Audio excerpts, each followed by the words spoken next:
When you sleep, your brain is literally like cleaning itself of the proteins that are associated with Alzheimer's disease. We have very strong data showing the correlation with sleep disruption and increasing risk of cancer. I've said before, if you're getting 5 hours of sleep and religiously taking creatine, you're a idiot. It's not a weak thing to get enough sleep, because in the hours that you now need to work, you'll be more focused, you'll be more efficient, your mind will be sharper, your communication will be better, your mood. Alcohol is another animal. It helps sleep onset. It's terrible for sleep duration. One thing you can do right now is eat better and get sleep and really make that a focus every day of your life. Let's just say you're eating fantastically for your body type and for who you are, but you're not exercising or sleeping well. Who cares? A lot of people who, let's say, they don't pay attention to health podcasts or this stuff, right? They they'll be on screens, they'll be up a little bit later. Even my mom now, she's 60 something. I try to tell her, hey, go to sleep earlier, but she's watching Nigerian movies until 1 a.m., right? And you got to wonder, as you get older, first off, it's harder to get as much sleep as you used to when you were younger, but the amount of repair that goes on to the brain with quality sleep, and you continue to miss out on that as you get older, it's scary to think about. America's becoming more obese and overweight. There's all these things that are impacting people's sleep. It's a problem, right? So as far as sleep is concerned, how do you have any suggestions for people when it does come to that, especially as you get older, since quality sleep is harder with age? Yeah, it's so important. I mean, when you sleep, your brain is literally like cleaning itself of the proteins that are associated with Alzheimer's disease, like amyloid beta, tau. We know that on one night of shortened sleep, they can measure levels of amyloid in cerebrospinal fluid. They found that on just one night of shortened sleep, there's a 30% increase in amyloid in cerebrospinal fluid and about a 50% increase in tau, which is not necessarily reflective of what you see in brain. But I mean, the assumption is that the more there is in cerebrospinal fluid, the more likely there will be to clump up and aggregate and form these plaques in the brain, right?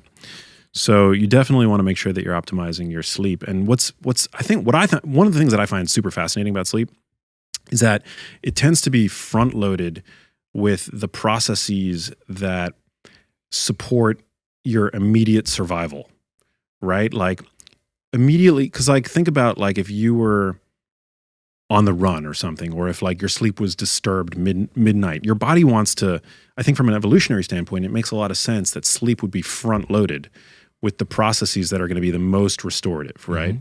So we know that when you first go to sleep, that's when you get that initial pulse of testosterone, of growth hormone, right? Which is like super reparative to the body. Similarly to the brain, to the anatomy of the brain, that's when you see this swoosh of cerebrospinal fluid go throughout the brain, cleansing itself basically of these proteins like amyloid beta, thanks to the glymphatic system. And that happens earlier on in the night during slow wave sleep, which tends to be front loaded again towards like biased towards the beginning of sleep. It's like later in sleep when like the more emotional regulatory processes take place, like, you get more REM sleep, which is associated with like better emotional regulation and the like. So yeah, I mean, generally just making sure that I think to optimize sleep, one of the things that I think seems to be, the most salient among, whether it's like the reading I've done or the sleep experts that I've talked to, you just want to make sure that you're, being as consistent as you can with your sleep schedule. I think that's a big one, making sure that you're sleeping in a room that's as dark as possible. We're now seeing evidence to suggest that even low-level light exposure at like an intensity of about 5 lux is associated with worse cognitive function the next day. So making sure that your room is as dark as possible. Cooler temperatures, I think, tend to support better sleep. I sleep with one of those like sleep bed cooling systems. Yeah, we use 8 Sleep. Yeah, those are bomb. And yeah, diet. I mean, having a healthy dietary pattern, I think, is associated with better sleep. Making sure that another thing that's a really big one is building up sleep pressure over the course of the day. That's like a concept where, when you do things that tire out your body, it puts more pressure on the brain to get to sleep at night. Like you're sedentary all day, there's going to be a lot less of that. So it's going to make insomnia more likely. And I think there was a study that came out recently, small study, but seemed to suggest that resistance training, really more so than aerobic training, taxes the nervous system in a way that builds sleep pressure more than aerobic training does. Wow. Yeah. That's really cool. Yeah.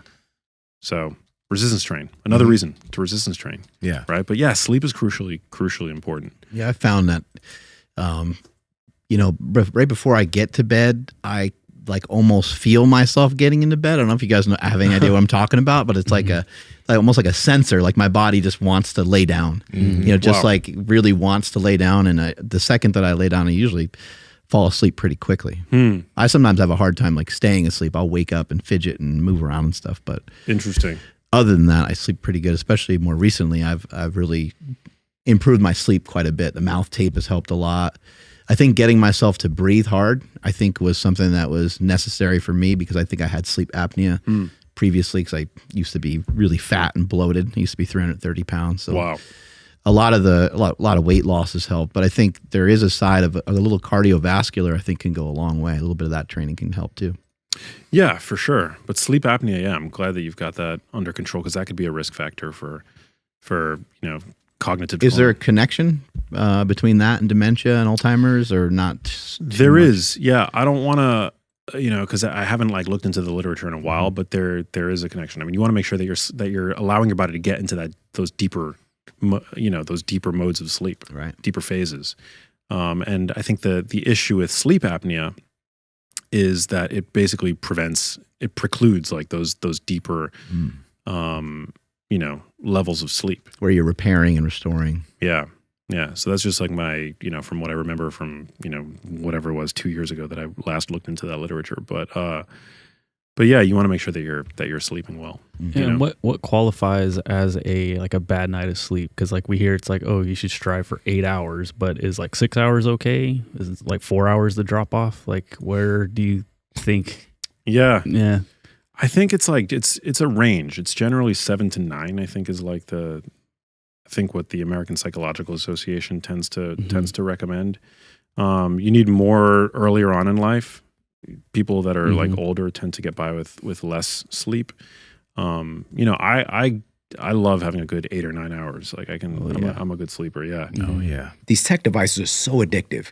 And now we have very strong data showing the correlation with sleep disruption and increasing risk of cancer, increasing risk of cardiovascular disease. So I just shared this the other day. The World Health Organization, who everybody seems to be looking towards right now. So I like to use people's own data. If you really want to listen to them, listen to this. They tracked about 700 men for 14 years to see what would happen if they were consistently sleep deprived.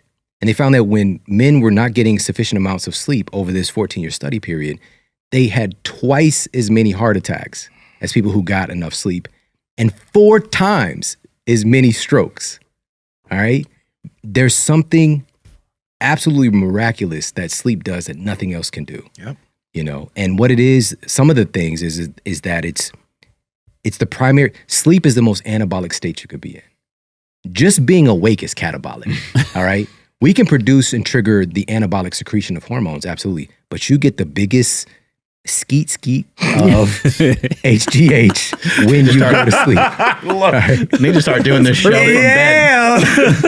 bed. Skeet. So incredible. This is the thing, you know, and so if you're not honoring that and leveraging that, you're missing out. Yeah. You're missing out, truly. And so as far as some strategies, tips, what I mentioned about the screen curfew, that's kind of like a pulling off the Band-Aid. That's a little bit difficult. What I did was in my practice, because I saw it was such a big issue with people coming in, they got their nutrition is on point. They're moving, they're doing a lot of stuff right, but the weight isn't coming off like everybody else, or we're not getting their blood sugar normalized, or we can't get them off their lisinopril for their heart disease, whatever it is. And so once I got their sleep dialed in, everything got better. And here's the big takeaway. Knowing all these people I'd worked with at this point, the people want change, but they don't want to change that much, right? So they want change, but they don't want to change that much because they're comfortable with who they are, even if they're not happy with who they are. So I dug into the research to find what are some actionable things people can do to improve their sleep without turning their lives upside down. And so here's a very simple one. Appalachian State University researchers they did a study to find out what's the best time of day to exercise if you want to improve your sleep quality. And so they had exercisers to train at 3 different times exclusively. At 7 a.m. for one phase, at 1 p.m. for another phase of study, and 7 p.m. in the evening for another phase. They found that the morning exercisers spent more time in the deepest, most anabolic stages of sleep. They had more efficient sleep cycles. They tended to sleep longer. And this is often overlooked. I don't talk about this much. These folks had a higher decrease in their blood pressure in the evening, which is correlated with an activation of the parasympathetic nervous system and turning off that fight or flight, all from working out in the morning. This doesn't mean that you can't work out another time, but there's something that happens by you getting up and being active in the morning that is just like your genes expect it of you, right? And this is, if you think about evolutionary biology, what will we be doing?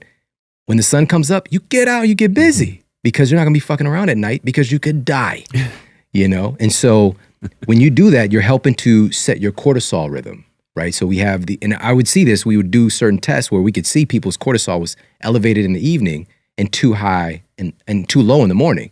We would call them tired and wired, because cortisol is kind of this get up and it's not bad. It's when it's produced at the wrong times and wrong amounts, it can be problematic. But you need cortisol skeeting out in the morning. And so exercise helps that rhythm to get going. So you get that cortisol peak and it can gradually decline as the day goes on. So get yourself some morning exercise, even if it's just 5 minutes. You know, you could do a Tabata, you know, it takes 4 minutes, 20 seconds on, 10 seconds rest, do some squats or some push-ups back and forth. You could do some yoga, go for a power walk, just do something active in the morning to help to get that cortisol going. So that's number one. Very practical. You could still have a later day workout. That's okay. But take advantage of that cortisol rhythm reset. So that's number one. Very practical. The folks listening to this probably have some form of exercise program already, but get something in the morning. Number two, this is to be 1,000 with you guys. This is the biggest thing. And it's so overlooked. Like, we're not even at a place where society even remotely understands this. None of the things that I'm saying matters if you don't have the raw materials to make your sleep-related hormones and neurotransmitters, which is made, again, from food, all right? So if we're talking about serotonin, we're talking about protein structure, amino acid structure. Serotonin is a precursor to making melatonin. Melatonin isn't just a sleep hormone. That's a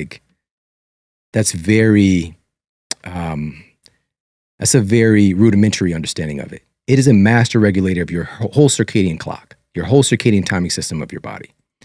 Melatonin is regulating, controlling a lot of your genes, all right? But serotonin is the opening act for it. It's the precursor to make it. And so, but all of the above are made from amino acids, right? So one of them is tryptophan. And we have clinical trials. This is evidence-based.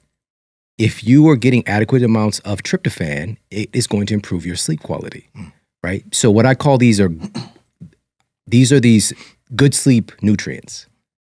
If you're deficient in any of these things, this can be, you could have the best mattress, you could have your blue light blocking glasses, you can exercise in the morning. If you're deficient in these things, your sleep isn't going to be as good, period. And so what are some of the other ones?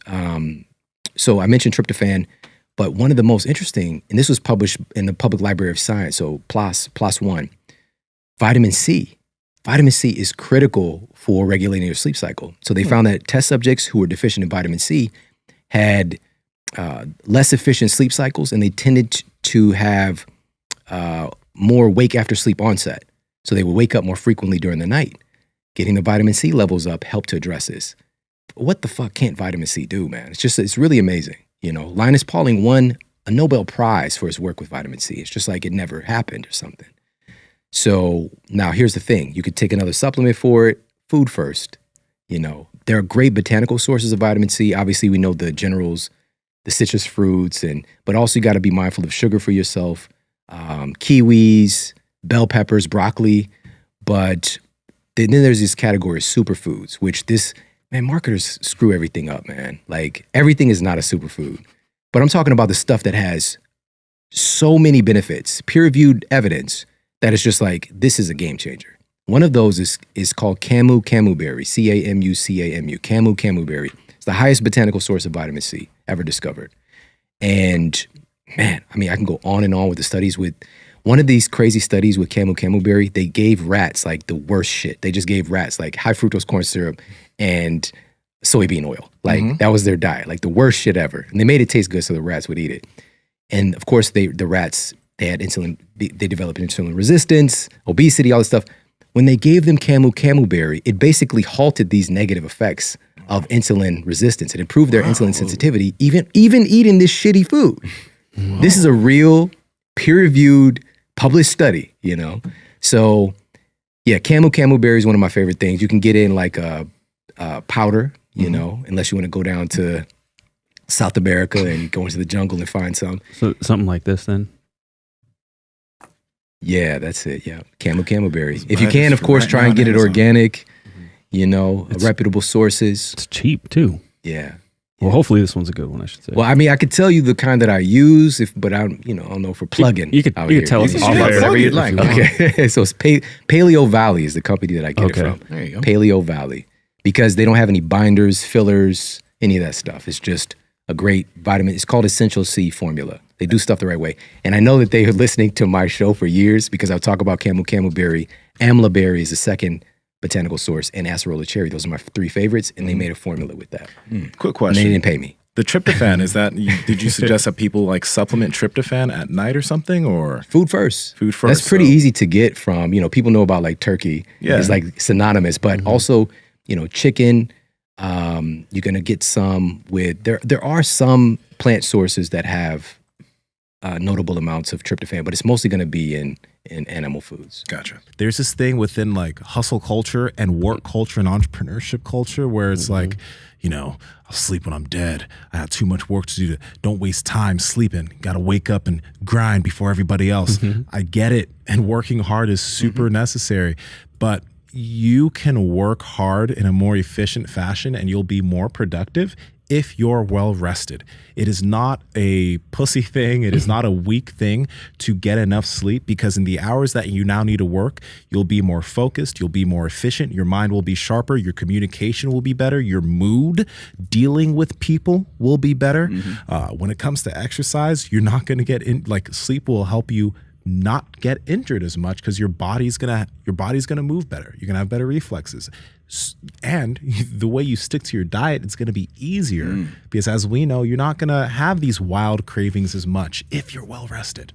Hey, Pat Roger family, shut your fucking mouth. No, not really, but kind of. You should keep your mouth shut when you're asleep. Now, on the podcast, we've been talking about the importance of nasal breathing for years, and we've been talking about using mouth tape during your sleep for years, as it's going to help your sleep quality because you're going to be breathing through your nose. We had James Nestor, author of Why We Sleep. Actually, that was Matthew Walker, but James Nestor, author of Breathe. We had Patrick McEwen.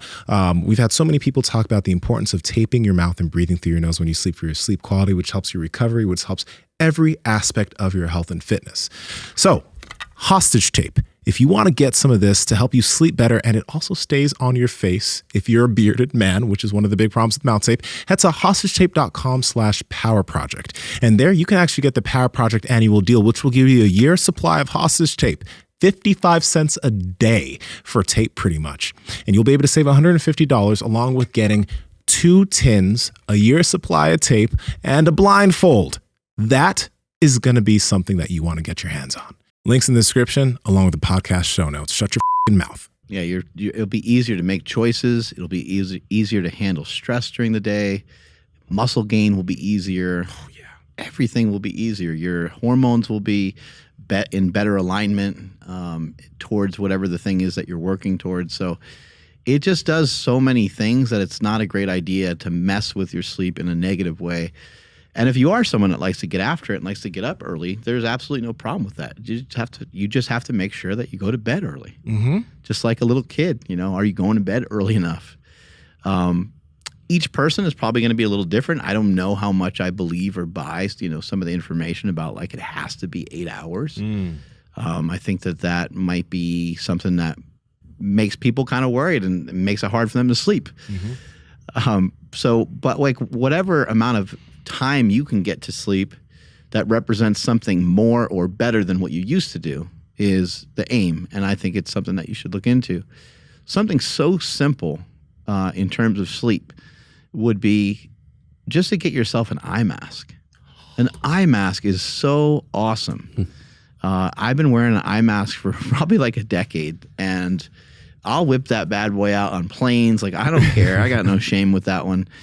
I'll just put it on.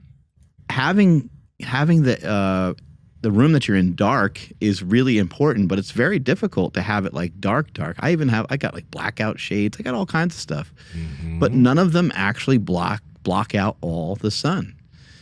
And if you don't want to spend money on a bunch of curtains and shades and try to figure out this weird configuration of how to make your room pitch black, then all you got to do is throw some, throw something on your eyes to help block out the sun. So that's been huge for me. Those are very inexpensive. I have to add on to what you mentioned. So you've mentioned eye masks before. I ended up buying one on Amazon, and it was decent. I used it for a bit, but I stopped because it wasn't super comfortable. Blue Blocks, I ended up getting their Remedy eye mask. And what's been happening I know I told you guys how my circadian rhythm has me wake up every day at like 6:23 on the dot. Well, now I'm waking up at 7:16 on the dot.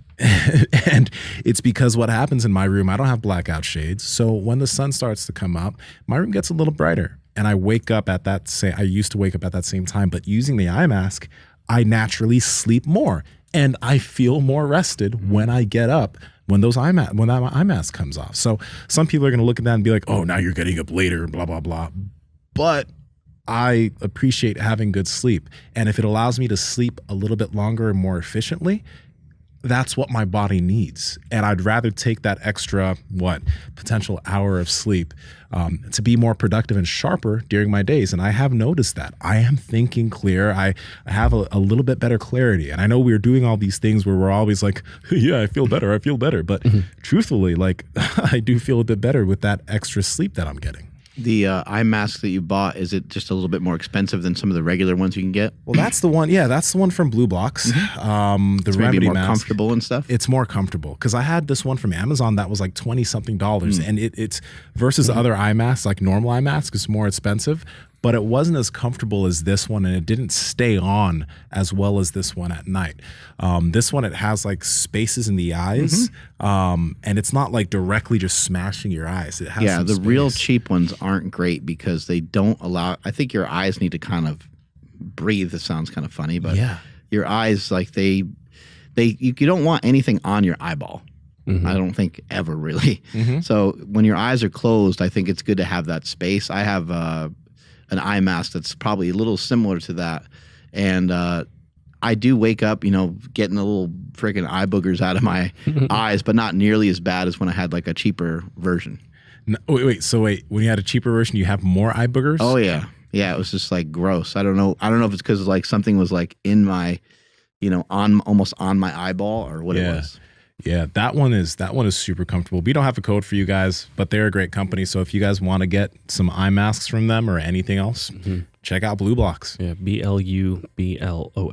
And actual glasses like that have that annoying ability to change the color of everything that you're looking at night can also help. What have you noticed for yourself as what I noticed, and I'll talk a little bit more about it, is like I have blue blockers, and they're also from Blue Blocks. But initially, there is this annoyance of wearing the yellow tinted blue blockers because everything you look at is now tinted. Like you're trying to watch some TV, you're trying to look at your phone, and it's tinted. But by using it consistently, man, people have say, oh, it doesn't work, blah, blah, blah. I get tired quicker. Like I truly start to fucking doze off way quicker when I have my blue blockers on versus when I don't. It makes a big difference for me too. And I found myself like I have them on and then I'm trying to like look under them and like read my phone and stuff. And I'm like, you know what? Just put your fucking phone away. So at the very least, it's just a cue that like your day is over.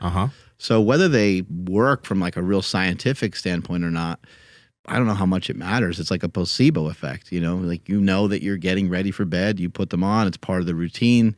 Then what's going to come next after that is you're probably going to like brush your teeth, use the bathroom, maybe get into particular clothes, maybe get naked. Who knows what you're going to do when you go to sleep.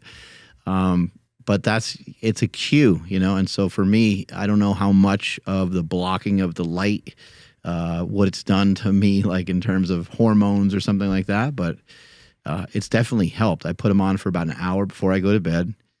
And it also makes watching TV like not as enjoyable because the TV is like weird colors, but you can watch TV still.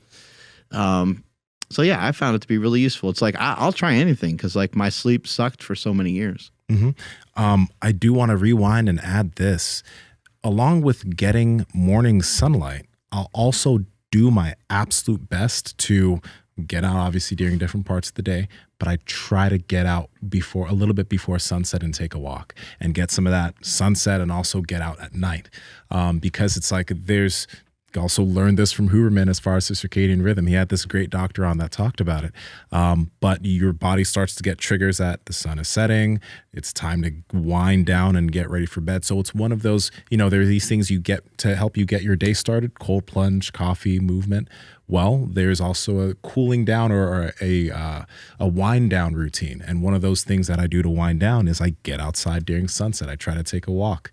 My body knows what's happening. Your body's super smart. It's really wild. Oh yeah, imagine if you got up every day and you just kept seeing the moon. You'd be like, what the fuck? I think, isn't it Alaska? Yeah, there's certain areas that don't have any daylight for X Yeah. amount of days or whatever. That shit. And it crushes everybody. It's really, it's difficult. Yeah. Yeah, no. I used to mess with the blue blocking glasses, but having a prescription, it's sometimes, you know, it's just annoying. But I can't say I did or I didn't notice anything. Yeah. But that's only because when it's time to go to sleep, I'm out like pretty quickly. Like I'm pretty lucky to have that. Yeah. But what I don't have is I wouldn't stay asleep. You know, I'd get up every so often until, like I mentioned recently, I have the combination of the Breathe Right strips, mouth tape, and an air purifier. And then, of course, the 8 Sleep mattress, which is amazing because trying not to sleep on that thing is really difficult now. But with the combination of those 4 things, I'm able to stay asleep quite a bit longer. And we talked about it in the prior episode, but how is it that you built up to the mouth tape? Because you know, we talk about mouth tape, but you added in certain things that have been super helpful. Yeah. So at first, you know, just like a lot of people, I was very resistant to it. Like I was like, there's no way. Like my nose is always stuffed up at night. Like I can't do it.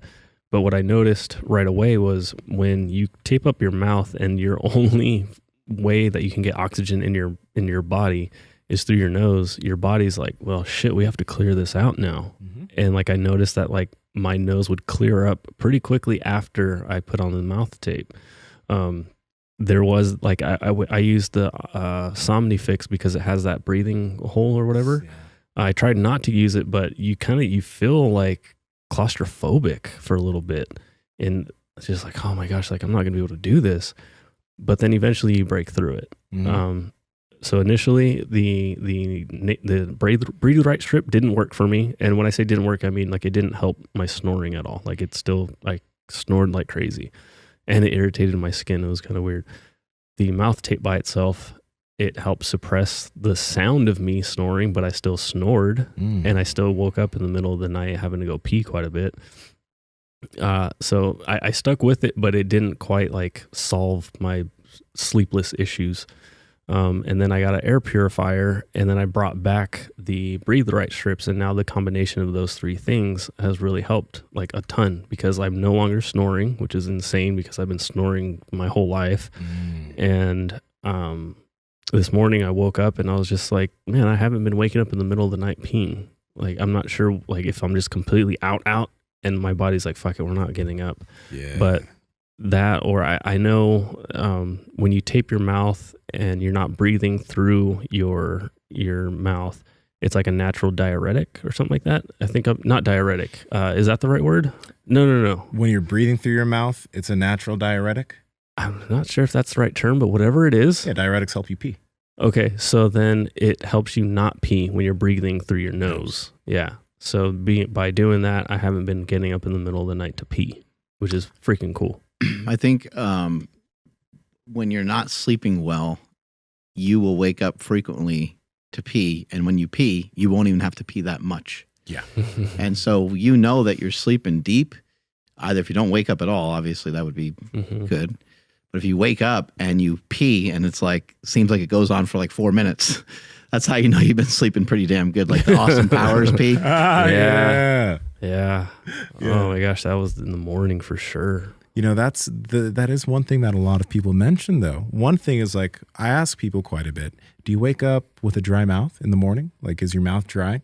Because, you know, we talk about using mouth tape, but you should be able to sleep with your mouth closed. So, you know, if you don't use mouth tape and you're waking up in the morning and you don't have a dry mouth and you're typically breathing through your nose, good for you. You don't need to do the mouth tape thing. With respect to sleep, like for me, the last few months in correcting that, I just threw everything at it, you know. So in that list would be both CBD and CBN. CBN? Yeah. So CBD helps with sleep onset. CBN helps with sleep duration. Okay, it's in the family of, you know, those endocannabinoid receptor stimulators. Does the CBD have THC in it? Or No. Actually, gosh, your brother would probably know. Sometimes it has tiny amounts and some, Dosages? I kind of tend to do a lot on that. So they come in these little bottle droppers, and you know, it says just do one dropper. I'll do like 3 of whatever the bottle droppers are. So, Naturally. yeah. But so CBN is it's a cousin of CBD, and I've noticed it definitely helps with middle of the night, like that 2 a.m. waking thing definitely helps with that. And then along with that, for me, megadosing oleamide. So I'll do like 1.5 grams of oleamide. Oleamide? Yeah. What is that? So it's another endocannabinoid antagonist. It's kind of in that family, but oleamide seems to really help with sleep induction, helps with quality of sleep. And then along with that, I will do, I tell you, what just flat out works is lavender on the soles of the feet and then on the forearms. Oh, yeah. Okay. Really works. And just, you know, you just go down the checkbox. One thing that really helps a lot. I'm just curious about lavender, though. Yeah. I don't remember his name, but somebody had mentioned that it can like suppress testosterone or elevate your estrogen levels or something like that. And just because somebody mentioned it, I've gotten all the lavender away from my son. Like we threw it all out of the house. Yeah. But that's why I was just curious about that. If there's any I haven't concern. studied that, so I don't have an answer for that one thing. I know that it does help with sleep, and anything that helps with sleep. It definitely does. We had this like combination of essential oils for him. He could be freaking out, and then we'd have a little combo of things, and he would, you know, rub it on his feet. It's like, dude, totally different baby. But then I looked, and I'm like, lavender, get it out of here. Just because I don't know, but just in case, I don't want to mess with anything of his as far as his development. I wonder though, like even so, like, yeah, because I know what you're talking about, the lavender stuff, but when it comes to sleep, if lavender which one's more beneficial, especially if lavender, let's say it does do a little bit of testosterone suppression, but during sleep, where you have all these other things going on, what if it's massively actually it's just great for your sleep and you get all this recovery and it's not going to like, it's not, you're not going to have those effects all day long. Yeah, and also what about like that makes a lot of sense. What about the effects of like alcohol? You know, like some people are like, man, if I have a drink, it actually helps relax me. It helps me sleep. And then the science kind of says different, but people's empirical evidence, I think, means something. Sometimes people will say, yeah, I'd like to smoke some pot, and it helps. A lot of people do that. It helps chill me out, and it helps, you know, and then again, there's some research, but who knows how the research is being done. Whenever I'm very resistant to research a lot of times, because I will a lot of times say, well, that ain't me. Like the research that they do on people, I think is usually not done on people that are maybe as active as me. So maybe I'm foolish in saying that, thinking that I get a pass from that, but I'm usually like, well, I don't know. You know, like even I was going back and forth with Stan Efferding more recently about, you know, running and trying to maintain size and this and that. And I was like, I'm just going to see for myself. You know what I mean? Like we can go back and forth on this all day, but I ain't like those other people that you're talking about. And I want to see what I'm actually able to do. And if I lose a little muscle mass, I don't care. And I'm not, you know, I can admit it. But what do you think, you know, in terms of somebody getting to sleep and maybe not making it a huge habit, but having a little bit of alcohol or smoking some weed or something like that? Just anecdotally speaking, people that I know that, you know, smoke weed prior to sleep, like sometimes it's the thing that that helps them. It's the thing, like nothing else worked, and then that worked. I have a couple friends I'm thinking of like that. They just like to get to sleep. I have a friend who's an attorney, has a really stressful job. And for a while, that was the only thing working for him. He was, you hear this thing nowadays of like people waking up like at 2:30 and they're just pegged, adrenaline pegged from 2 to 4 a.m. Sorry, which is a thing. It's a lack of clearing cortisol and all that. And that's the thing that helped him. And then, so I think that alcohol is another animal. I just don't like it at all anymore just because I found the negatives far outweigh the positives, but definitely helps you get to sleep. I found most people, it wakes them up in the middle of the night. So it helps sleep onset. It's terrible for sleep duration. But it's great for thermogenesis while you're sleeping, which in college we called the sweats. So there's that. Yeah. So after I read Matthew Walker's book, it's kind of laying out a similar thing where like kids, I have a 13-year-old and, she just like most 13-year-olds doesn't want to wake up early. After reading that book, I'm like, I'm not going to force anything on her. I'm going to let her get her sleep because this is crucial. Along with that, I'm trying to make sure that she goes to bed at a decent time. It is summertime. Sure. I don't want to take everything away from her, but hey, anything past 10 is like way out of the question. But is it at all detrimental to kind of let her just sleep as long as she wants in the morning? Or should we try to get on somewhat of a schedule where it's like, hey, it's summertime, but anything past 9 a.m., we got to get up and get moving? Or is that kind of, like I said, being detrimental and kind of taking away from the whole, purpose of letting her get her sleep? Yeah, I think that the most important things are, number one, to have a schedule. So if a child wants to stay up a little bit later and sleep later, that might be more in line with their natural rhythm. And those things tend to be genetic. So, if you're sort of a night owl or your partner's a night owl, she may be as well too. So to me, it's all about, I don't really mind you having a more delayed schedule, but what is your schedule going to be? What you don't want is it's different every day. Well, sometimes I wake up and stay in my bed until 2 p.m. Other times I'm up around 11. And the other thing that you have to look out for, and we deal with this with kids and adults, with baseball teams, they have spring training and they play all their games in the morning. Then suddenly on some day in April, they start playing all their games at 7 p.m. Eastern Standard Time. So if school's coming for your daughter, we need to figure out, okay, what does that schedule look like? And you've hit on a couple interesting things. One being, okay, well, it sounds like she's sort of a night-oriented individual.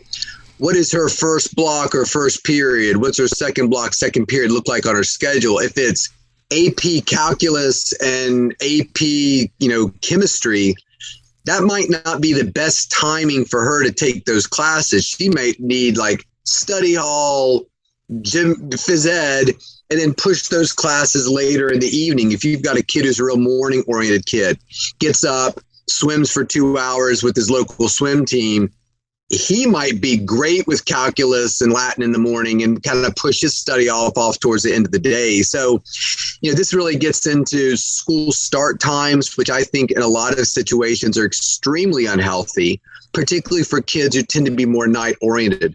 When a kid succeeds in school, is he succeeding because he's really smart, or is he succeeding because his biological rhythm better matches that of the school? So, I wrote a whole chapter about, the two biggest threats, I think, to kids' health and sleep are technology and school. And my wife's a school teacher. Both my parents were school teachers. I love teachers. They work really hard. But the system sometimes, is really not set up for them to succeed. You add a bus ride in at the beginning and the end of the day, it can be really rough. And some kids have to get up, their parents drop them off at a friend or grandparent's house, and that's where they catch the bus because the parents have to get to work early. Those kids can be getting up at the crack of dawn. So there's all kinds of things you can do to make these kind of bad situations better. But I think letting your kid get the sleep they need is better. And one of the things that kind of came out of this pandemic is suddenly that happened for everybody. Everybody is no morning activities, no in-person school, no bus rides. My kids started school around 9 or 10, and both of them grew.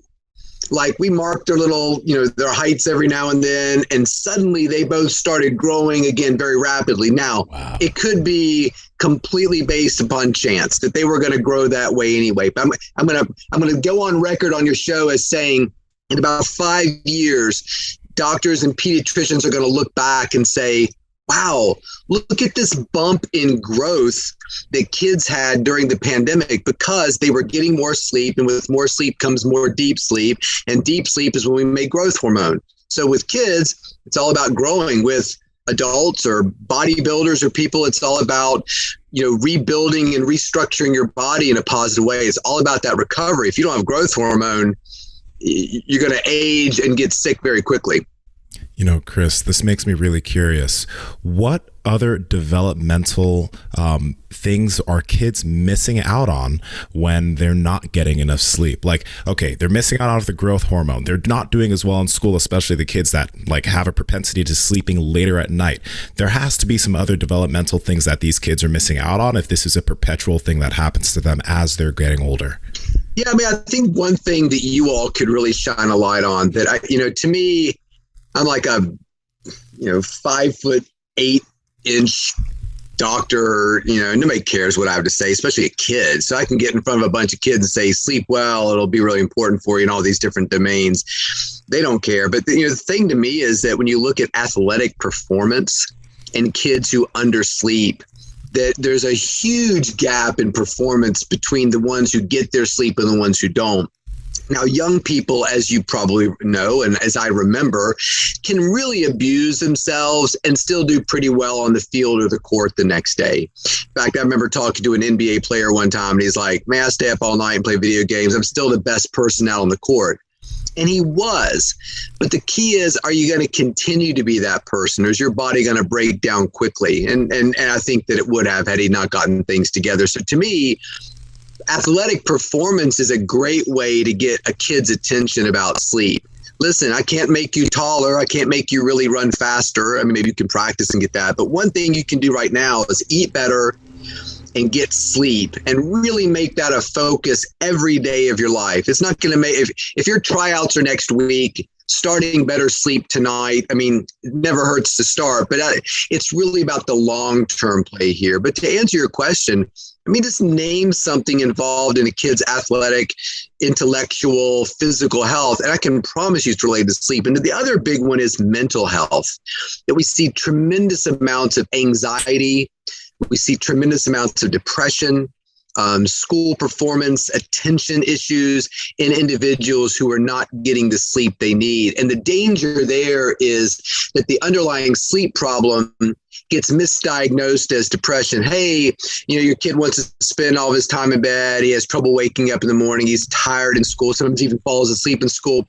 We're going to start him on some Zoloft and get his depression a lot better under control because he's just depressed and doesn't want to face the world. Maybe, or maybe he's just really fucking sleepy and he can't wake up in the morning. So to me, we have to be very careful that the average doctor who's seeing your child has had 4 hours of sleep training in his or her entire career, with 25% of pediatric clinicians having no sleep training.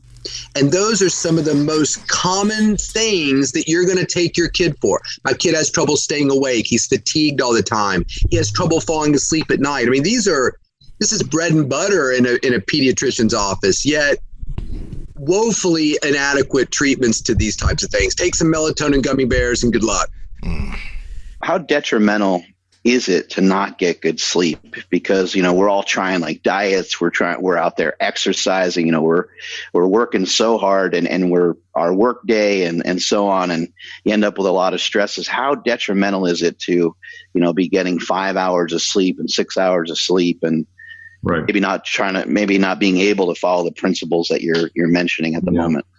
Well, let me put it this way. It's life-changing. In other words, if you want to live a short life, be miserable, especially in the latter part of your life, with lots of heart disease, being overweight, obesity, susceptibility to viruses, novel viruses, metabolic syndrome, diabetes, you name it, flaky skin, hair loss, periodontal disease, loss of tooth structure and supportive structures around the teeth.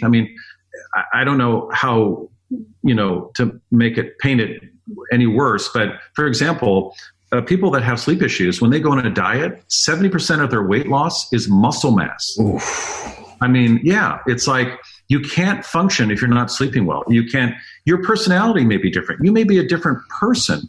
Sleep essentially determines your destiny. It really does. It's big. It's one of the pillars of health. And if you don't, that's why you got to spend a lot of time. You got to work on it. It's not guaranteed.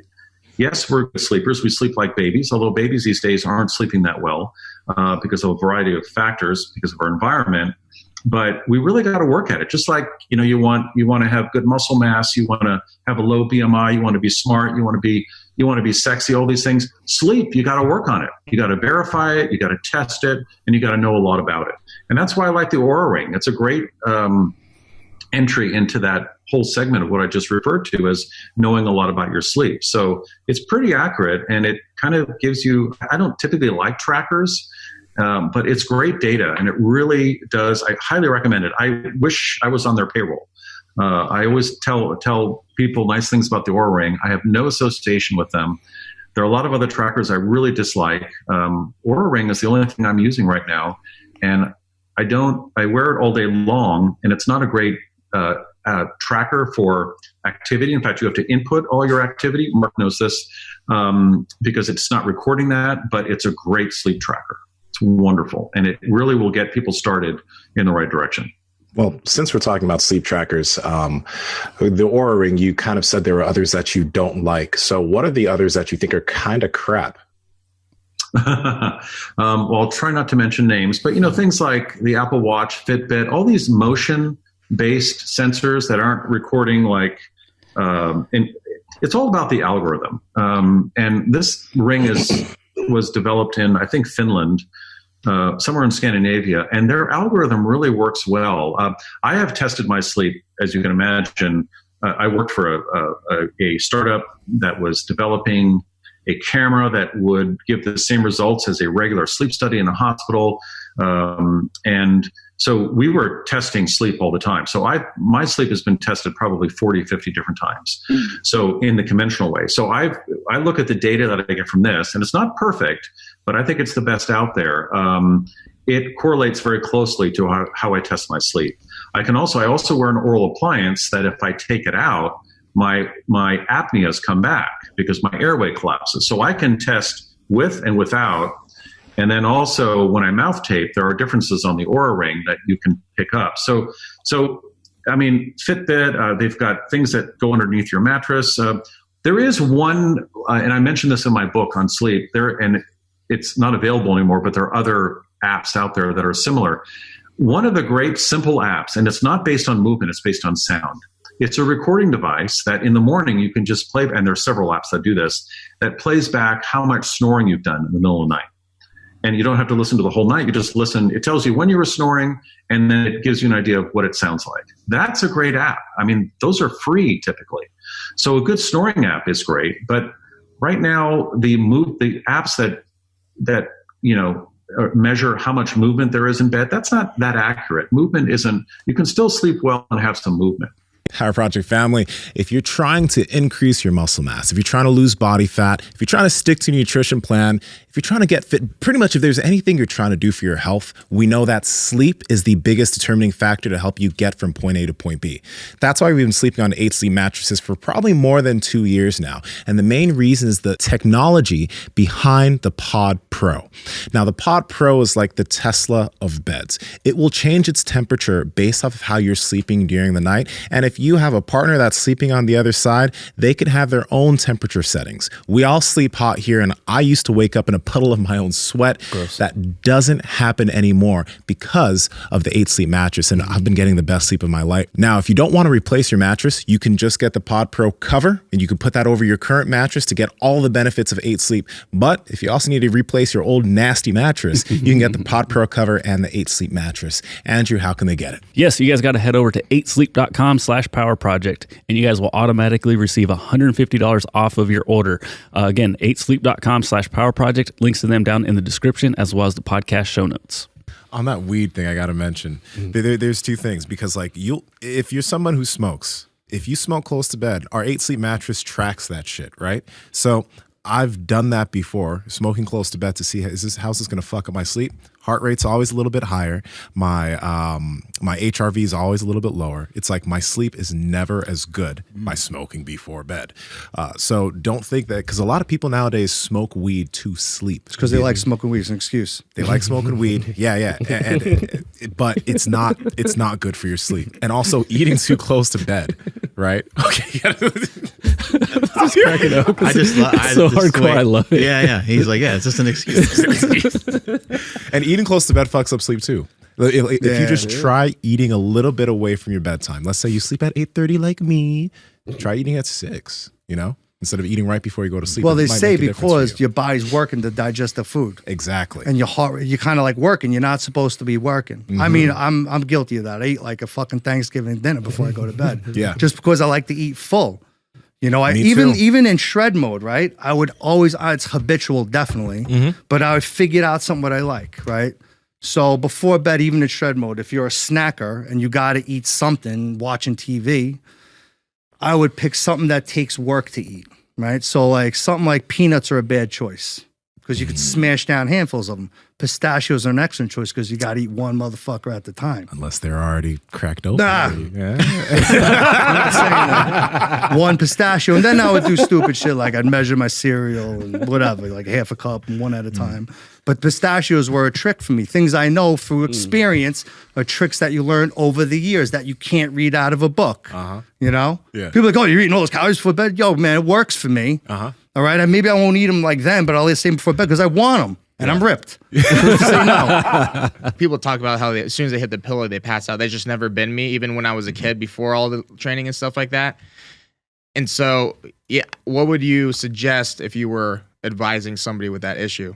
I think if you could, find a book to read or do something like a puzzle or like a crossword puzzle or like something like kind of calm, something easy. Even aside from that, go outside. Do some grounding, just go outside barefoot, get the cold grass on your feet and just look at the moon for a little while. Like just something to just like where you can just really try to like just calm down and get away from other stuff. I don't think you need like a lot of it. Like I think 20 minutes of it. And if it doesn't seem to work, you can go back to it. You can also like journal. We're fans of these glasses that are like red/orange-ish. What that does for me, I don't know how well it works with, the hormones in your body and all that kind of stuff. But I do know it. Like I can't read my phone when I have them on. Oh, okay. Watching TV, I can kind of watch TV, but like it's not as enjoyable. So it's like, all right, well, I'm kind of fucked. I'm just gonna go to bed. Okay. And if you put them on about an hour or so before you go to bed, I found those things to be really helpful. Okay. When you actually like hit the bed, like what's happening? Like, is your mind just racing? Like, are you thinking about literally like everything all of a sudden? Like, what's going on there? Yeah, it could be what I did in the day, what I need to do tomorrow. If I'm in a super like motivated kick, I could be thinking about what I want to do with my life, and it just kind of never stops. Yeah, just usually stuff like that, I would say. And he's thinking about Goldberg, right? Yeah. So then, like, it's happened before for sure. So like when you have like opportunities where, whether it be your, I doubt this happens, but like you're waiting for maybe somebody in the gym or you're driving somewhere or you have any passive time, you're probably, just knowing you right now, you're probably listening to a podcast. You're doing something that's like, I'm not going to waste this time. I'm going to better myself. Yeah. Which means you're probably never actually with just yourself. Very rarely. Until that morning, or that nighttime happens, right? So then you're just, that's the first time where your mind's like, hey bro, I got some shit I need to tell you. So my recommendation is like, if you can just spend whatever amount of time that you can afford throughout the day with literally nothing, and then let your mind yell at you for that moment. It's not going to be very long, and it may or may not help, but I've just noticed that a lot of people are like, oh man, as soon as I touch the bed, that's when my brain wakes up. It's like, well, that's the first time you put your phone down too. Yeah. And I'm not saying that's what you do, but just knowing you're a motivated person, you're probably always going to be trying to learn something or trying to communicate with the people that you work with or that you're coaching and stuff. Yeah, exactly. So like maybe spend, I don't know, even 10 minutes just like, all right, I'm just going to fucking go ahead, brain, tell me what you want me to hear. and then go from there. It is very. I think there's probably something to that because I'm pretty much interacting with people all day long. Like most probably you guys are too. So for me, it is the first time actually alone to myself. And I think I valued that a lot as a kid growing up an only child. So it's almost like my way to revert back to that before I have to restart that process of being social again. So yeah, I'm going to try that. Thank you. That's awesome. Absolutely. Quick question. How much caffeine do you think you have a day? Probably I usually have a cup of black coffee in the morning. And then for my lifting pre-workout, 250. Not too bad, but our last guest was in grams. Remember, he had grams. Ben Clairfield. He had grams of caffeine. Yeah, really. Yeah, Ben we were like, what? Does your pre-workout? What time do you think you usually take it when you lift in the evening? Recently, it's been right after I get off of my last client, which is like 7 or 8. 7 or 8. Yeah. Man, I think 2 of your biggest movers would be trying to find a pre-workout that potentially doesn't have caffeine in it, especially at nighttime, because you probably don't want to really fuck with too much caffeine for most people after 2 p.m. Even though like some people are like, I could drink a cup of coffee and go to sleep. That sleep quality is not going to be as high as if you just kept the caffeine earlier in the day. Okay. So why are we trying to help him and make him better? Because we want him to be the freak. He's already a freak, but we want him to be a freak. This is going to be disastrous. This is going to be amazing. Everyone's going to be pissed off at us. Yeah. It's like, dude, that last little chip I needed was just sleep. Thanks, guys. But dog, no, sleep is WWE huge. champ. Sleep is huge. So one, the caffeine, limit that after 2 p.m. if you can. Okay. So because there are pre-workouts that are made, there are versions that are non-caffeinated, Yeah, and some that non-stim. are or non-stim. And the first thing would be when you wake up, do you get sun immediately, or are you like indoors? It's pretty much all indoors because I'm just going from the house straight to the car and driving where I need to go. I would suggest, and it's made a big difference because like I notice it because my circadian rhythm now is super consistent. I feel extremely tired at the same point of time every single day, and I'm usually asleep now by like, I used to go to sleep at like midnight or 1. Okay. Nowadays I'm asleep at like 9:30, 10. Really? Okay. And I never used to be someone who could be like, I can sleep early. I was not that guy, right? And it's because every single morning I make sure to get morning sun in my eyes. We learned this from Huberman, right? Okay. Andrew Huberman. Get that morning sun in your eyes immediately. Maybe take a walk or just go stand outside and make sure you're in some sunlight. And then I always get evening sun because what that does is it tells your body, oh, it's morning time. Let's start the adenosine pump. It's something that gets higher as you go through the day. And then once you're ready to sleep, adenosine is high. When you sleep, adenosine goes down. But that sunlight starts that pump. Okay. And then if you're able to get yourself outside when the sun is starting to set, maybe 15 minutes in the evening, when sunset happens, that also triggers your body. Oh, sun's setting. Okay, it's time to start feeling tired. But if you're indoors the whole time and you're not really getting outside and getting sun, that can fuck with your circadian rhythm. And when I started doing that, I noticed every single morning I get up at literally like 6:23. I look at my clock every morning. It's like 6:23 or 6:24. I don't use an alarm because my rhythm is so fucking consistent and I still get tired at the same time every day. And having that consistent circadian rhythm, like whenever like I'm in that, I'm just like, wow, I feel fucking amazing. So the caffeine and sunlight, I think would be your biggest movers. Obviously there's the blue light blockers, which are great and everything else, but those are the big movers right there. Yeah, especially within my own control. Oh yeah, that's great. Thank you. That's awesome. I've never actually heard of the sunlight one before. Yeah, Andrew Huberman talks about that all the time on his. He talked about it when he was here, and everyone go find Matthew Walker's podcast. It's on Apple and everything, but he has multiple episodes on sleep. Which if you listen to it, they're short episodes. 15 to 20 minutes, and he goes over how alcohol affects sleep, how light affects sleep. Yeah. Very amazing podcast, all very short. Matthew Walker's podcast. Don't let yourself get all screwed up over it, though. That's true. Just take some of the tips and some of the information and apply wherever you can. And you don't need to get crazy about this, but like having the phone out of the room or putting it on airplane mode or something, all these things can be really helpful. Try not to use your bed, where you're just sitting there texting and scrolling and stuff like that. So that way your brain and body knows like, hey, when I go in there, I'm down, I'm going to sleep, that kind of thing. I noticed, I don't know if you did too, but you have your notifications on silence at certain times. Yeah. Yeah. That's a feature I definitely haven't used, but I've been seeing more people use that. You enjoy that? Absolutely. Yeah. Because like if I have it open for like my mom or people who like if they direly need to get to me, they can get to me. But outside of that, I don't, because like especially at night, it's like I gotta sleep. You know what I mean? And this is the thing. Like, there are a lot of athletes out there who are elite. Like, you are elite, and you are doing all these things. But I think that, like, if your sleep got handled, number one, you're gonna probably be more efficient when you're working and having ideas during the day. But then you in the gym and rolling, like, everything just gets that much sharper. That's why it's scary that your sleep is the way it is right now.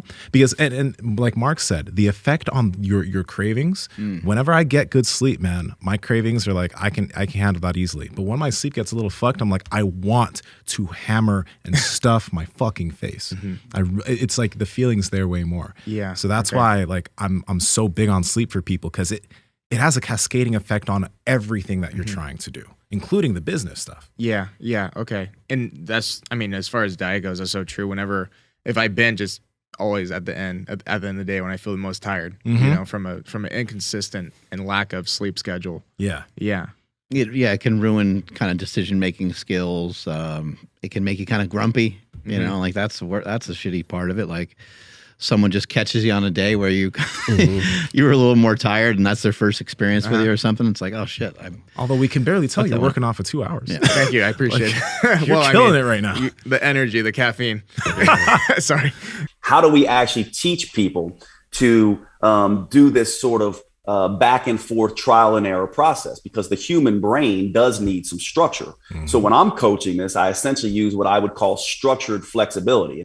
I don't care what it is, but to me, the proof is in the pudding once you start the process. So you start with this structure, and then we have to be flexible. We have to look and see, does SHMEC, sleep, hunger, mood, energy, and craving, stay in check or not? And or are you losing fat?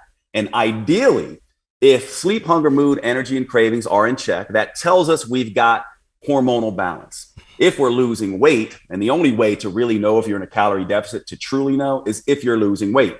Now, if you got those two things going on for you, that's a good start. The third thing would be that your vitals and blood labs are also optimized. So from my perspective, I don't care if you're eating Twinkies all day. If SHMEC is in check, you're losing weight, and your blood labs and vitals are optimizing, then that's the right diet for you, right? And also, one other thing here that frustrates the hell out of people, that's only going to be the right diet for you for a short period of time. Because just like you said, on days when you don't get sleep or you're extra stressed, that same approach that works for you on the days when you do get good sleep or don't have stress may not work for you here. But in time, by having this structured flexibility approach, the paleo diet or the keto diet or the intermittent fasting diet gets tweaked and adjusted. And in the end, you end up with a paleo-U diet, a diet that is paleo-esque maybe, or keto-esque, or maybe you have to get rid of that diet altogether because it simply does not work for you. Instead of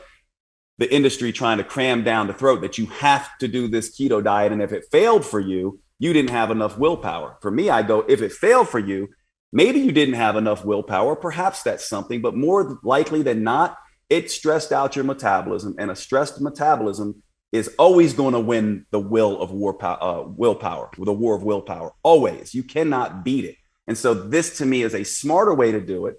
But it does take some time. I think guys like us, we've done this for years and years and years, right? So we've gotten to a place where we can do this naturally, but most others have not. And so I think we have to have that nuanced conversation of teaching them this process.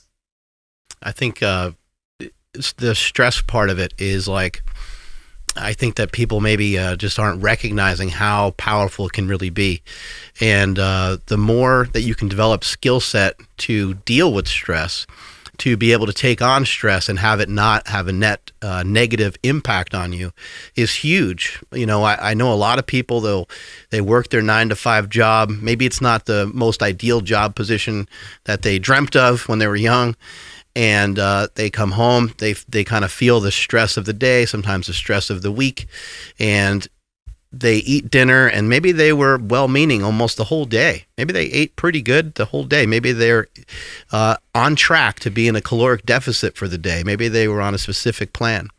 But once they eat their dinner, they're still hungry for something else. And because they were deducting and taking away calories from the body that the body needs, now it's, Thursday night and they want to enjoy themselves and they want to sit down and watch TV for a while. And they end up self-sabotaging their own plan when they were really doing a great job. They did a really good job for most of the week, and now the wheels are starting to fall off, and then they see Friday, like, I'm going to go have some drinks.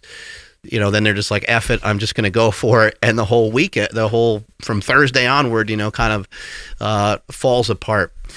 How do you help people to be able to, like, jujitsu off their, all the different stress that they're dealing with in a day? How do you help them to develop a skill set that allows them to take on these things so that they can have a mind that is more in control of the circumstances that are going on every day?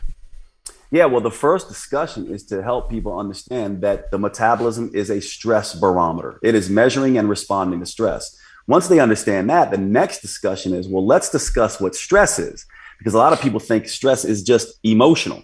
Stress is not just emotional. We talked about one form of powerful stress. The calorie gap is a big form of stress. Sleep deprivation is a stress. Eating too much or too little is a stress. Exercising too much or too little is a stress. And so once we have those conversations, then we say, what can we do to take stress off the barometer? I call this rest-based living. It basically says we have lots of tools that will lower stress hormones and take stress off the system. Some of those would be walking. Some of those would be sauna therapy, contrast hydrotherapy, massage, physical affection, sex, orgasm, that kind of stuff. Time with pets. Aren't some of those things peeing all over the place? Aren't some of those things stresses? Aren't some of those things stresses as well, though? Absolutely. And see, this is another nuanced thing. So with sauna, for example, right? It's a eustress. It gives you a little bit of a challenge to help your body adapt. Mm-hmm. Now, if you're doing sauna every day for 2 hours, this is turning it back into a dieting mindset. Mm. If you're doing it enough, but not too much, that is what we're looking at here. But we have lots and lots of tools. So you're right. Sauna, while you're in the sauna, raises cortisol levels. Once you get out of the sauna, you lower those cortisol levels. And by the way, how would you know if it's too much or not? Schmeck goes out of check or not. That's why I always teach this to my clients.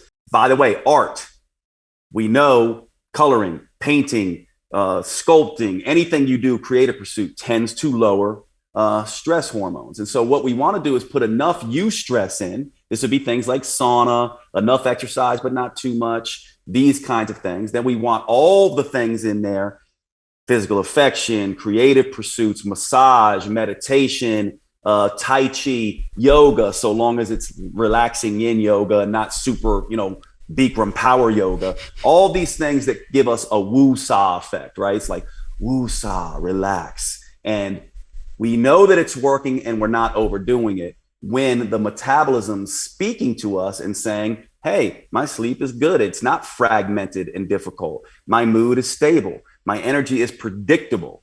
I am not having hunger that is out of my control. I'm also not having cravings that are out of my control. And all of these things, and there's a lot more that we can do. It's just that most people go diet or exercise, diet or exercise. And my way to looking at this, there's 3 blocks we should consider with metabolism.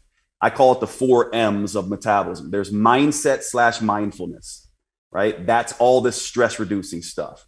There's also movement. This is walking. We're not built to run, we're built to walk. And that should be considered different than exercise. And we now know this through research that things like NEAT are a whole different category for us metabolic. So there's mindset, movement, meals, what we eat, and then metabolics, all the things that move the metabolism. That would include drugs, exercise, supplements, that kind of thing. What most people are missing here is they only go meals and metabolics, meals and metabolics. That's all that matters. Diet and exercise, not realizing that too much or too little of either of those stresses out the metabolism. So now what we need to do is add in the mindfulness component to take the edge off the stress barometer. And in my opinion, plenty of walking. Even that can be too much though for some people. Like we've seen nurses, you were talking construction workers, people like that even walking can be a little bit too much of a stress. And the proof is in the pudding.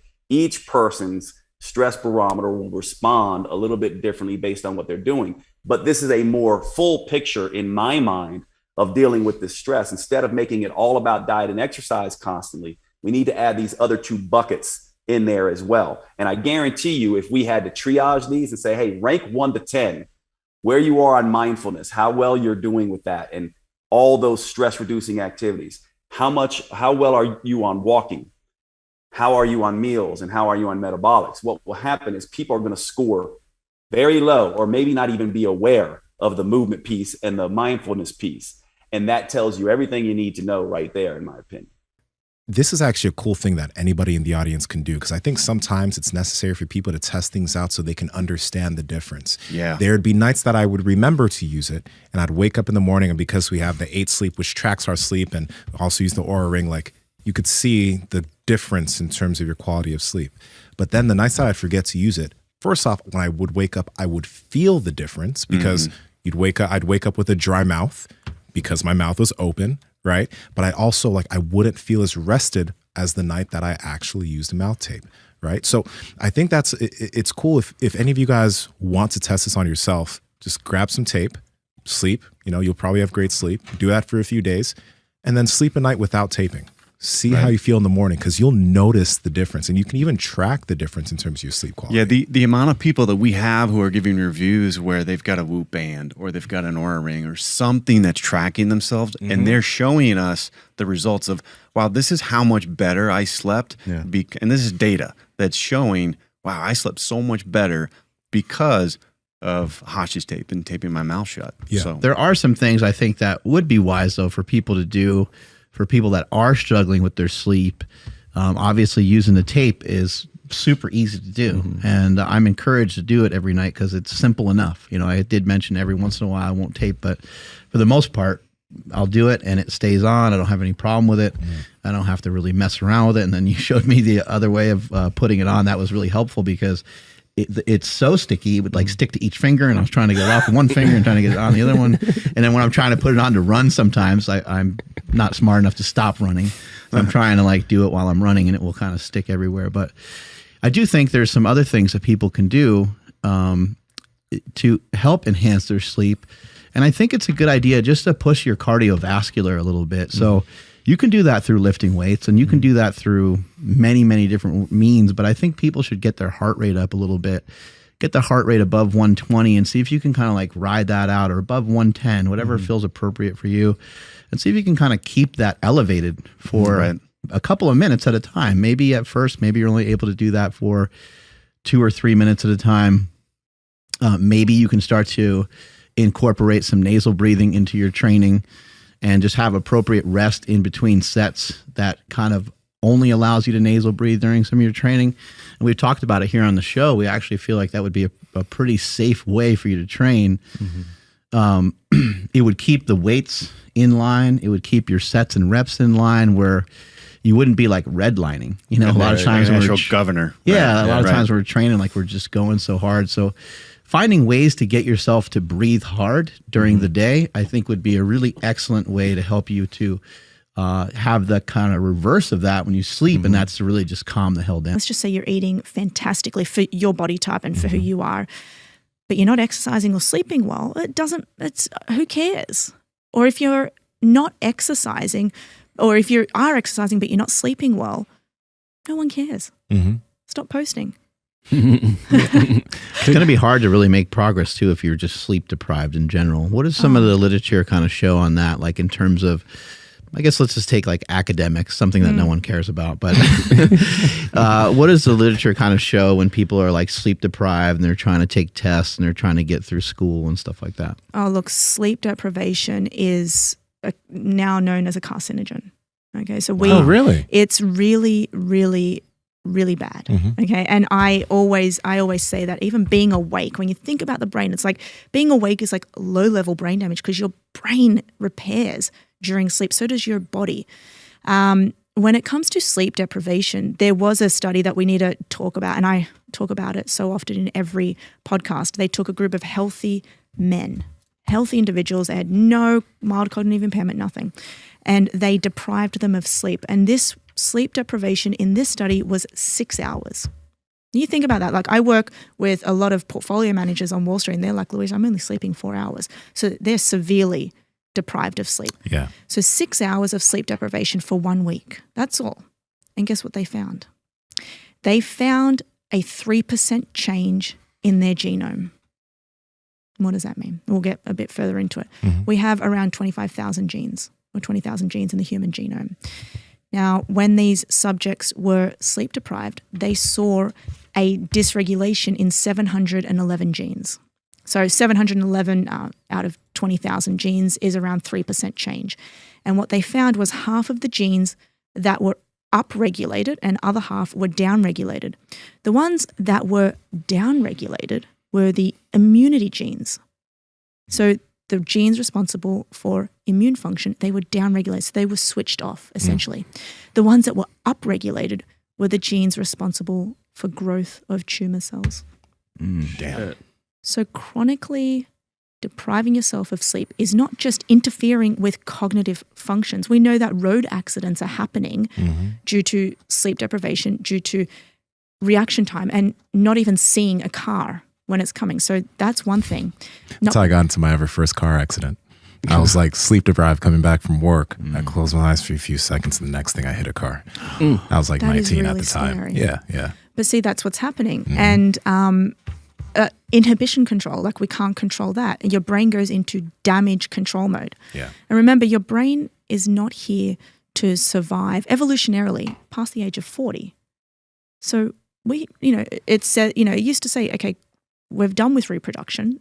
We're 40 years old, we're done with we don't need to survive after that. So just the fact that we are wanting to survive past 40 and not only that, thrive, it takes a lot of fuel, brain fuel, I call it. And if you're sleep depriving yourself, you're just behind the mark in every way. So you're not just getting behind on these cognitive functions, you're also disrupting your genome. That's scary. Everything else, I really caution against melatonin.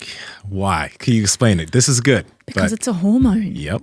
Well, I'm not going out there and just taking estrogen. I'm not just going out and getting an offer. In Australia, you have to be under the age of 60, you have to be prescribed melatonin.